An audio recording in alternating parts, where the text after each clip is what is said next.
The line. I don't know if I'm going to be the first up, but since I am the first up, we proceed. Uh,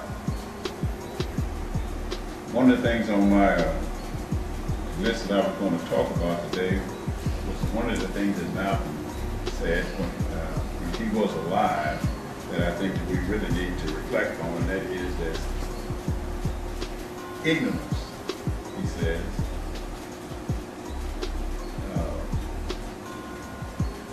says, one of the most dangerous things in the world is ignorance in action. One of the most dangerous things in the world is ignorance in action. And it's one thing that you can be assured of. If you find somebody that's ignorant, they're going to do something. And most of the time what they do is mess up whatever it is that might have been beneficial or helpful or productive. And it's basically because they're ignorant. And so we as a people need to understand, once you become conscious, as the sister said, what do you mean by conscious? Once we become conscious, we need to understand that when we're dealing with ignorant people, you have to be careful. You just can't approach ignorant people with things that they have never heard of and never thought about, or even some of the things that they may have heard of and thought about, but they're not ready to deal with, and think that they're going to just listen and be receptive. Ignorant people will hurt you just based on their ignorance. I mean, that's just one of the things that we wanted to talk about. Malcolm talked about our enemy. He defined the enemy, very clearly. He defined the enemy just like the enemy has defined us. They put us in slavery, and this is according to their history books. They put us in slavery because they said that we was easily identifiable. That was one of the reasons they chose us to be slaves. We were easily identifiable. So if they if they enslaved white people, and the white person run off and mingle with the other white free people, it would be hard to identify unless you had some kind of mark on him, or bracelet on him, or something, to identify him. He just disappeared. But the black man, he made him a slave. There's no place he could run where he would be observed, unnoticed. And therefore you could always go back and retrieve your property. So he defined our enemy for us. He said our enemy was the white man. And one of the things that we conscious people normally get is all white folks are not bad. And that's another thing I'd like to try to address. That we never said all white people were bad. All white people hate black folks. There are not some good white people. That's not what Malcolm said, and it's not what I'm saying, not what anybody says. I don't think that's conscious. What they say is that let's look at the history of the white man, especially in America. Has he done bad things to us? And if he's done bad things to us, let's just admit that the white people in America, in my lifetime, created Jim Crow-ism. They didn't want to put up the sign that said you had to go to the back of the bus, or you had to drink out the other water fountain, or you had to go to the other toilet and all that. It's white people did that. It wasn't Chinese, or Japanese, or Arabs, or Asians. It was white people. So we ought to be able to just accept that. White folks did it.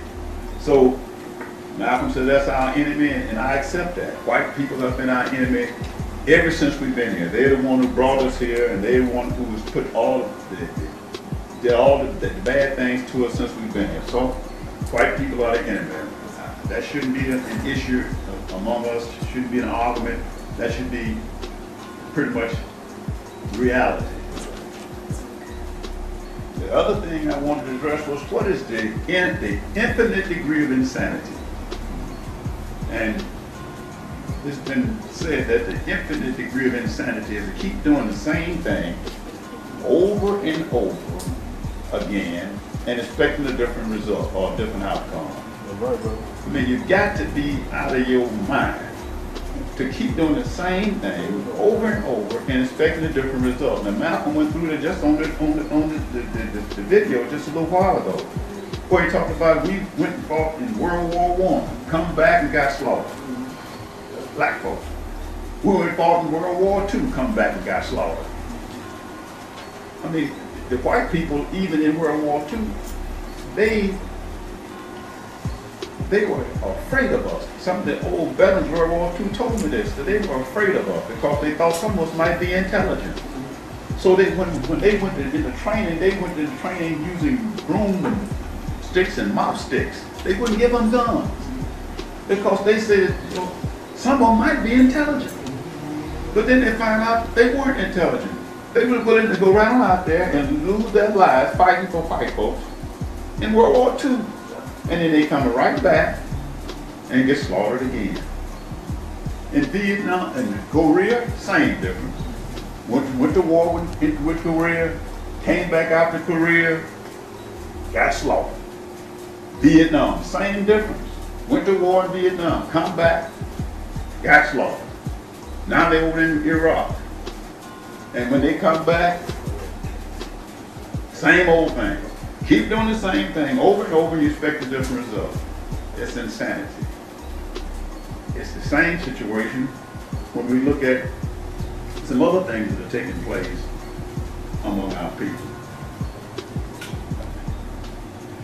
Let's just kind of reflect on this when we keep doing the same thing over and over. Some of y'all remember, what was his name? I can't call his name, but y'all remember Miami Vice when he used to come on TV? They had a black dude on there. He was a star. Tubbs. What's his name? Philip Michael Thomas. Philip Michael Thomas. He was the star. It was centered around him. The reason they chose him because he could pass as a Cuban. He could pass as a Haitian. He could pass as a black person, you know, African American, and he could infiltrate these groups. Puerto Rican, he could infiltrate the groups in Miami and act like he's one of them as a detective. It's centered on him. He was the star. Soon as the program got to be popular and started attracting a lot of viewers, what happened? They brought in Don Johnson, a white boy.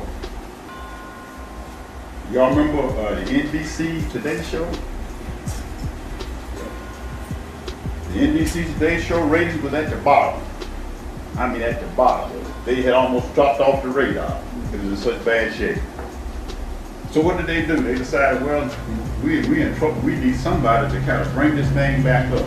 So what did they do? Looked around and said, who can we find that we can kind of maybe resurrect NBC Today Show?